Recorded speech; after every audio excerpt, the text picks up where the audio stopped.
You mentioned tools in your approach. So let's talk a little bit further about what those tools are and how SaaS Gurus approaches this particular challenge for SaaS companies.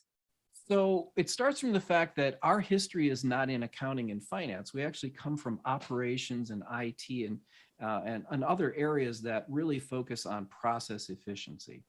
And so accounting and finance is a later add-on to that, if you will. So our approach first and foremost is that there is nothing in an organization that does not have a financial impact.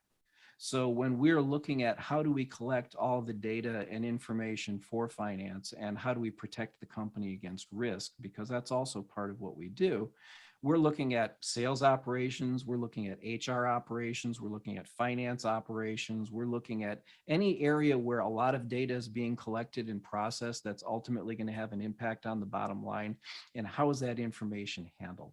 So our first pillar, if you will, is there's nothing outside of finance. The Mhm. second pillar is that we're really big on what's called single point of data entry.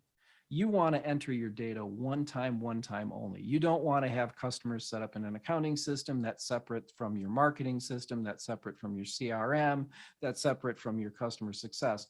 You have now replicated data in 4 or 5 different areas. That is incredibly inefficient.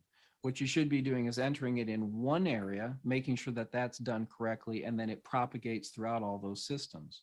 Those systems, therefore, have to be talking to each other. So we are also coming in with the next step, which is proven tech. So that's our third pillar.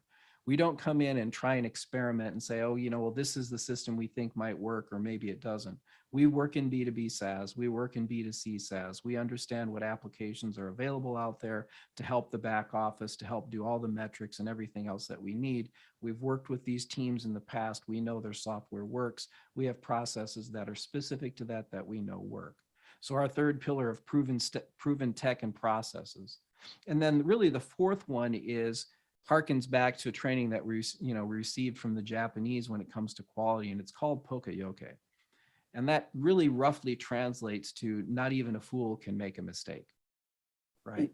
So you design your processes so that it can't be done wrong.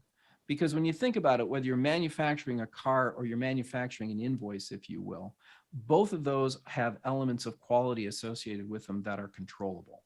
And we apply those techniques to control quality of data throughout everything that we design. So when you're done with the SaaS Gurus implementation, all of that accounting stuff is now properly in an accounting area, and it's happening as efficiently as possible. And so the CFOs are focusing on the stuff that really matters to your business.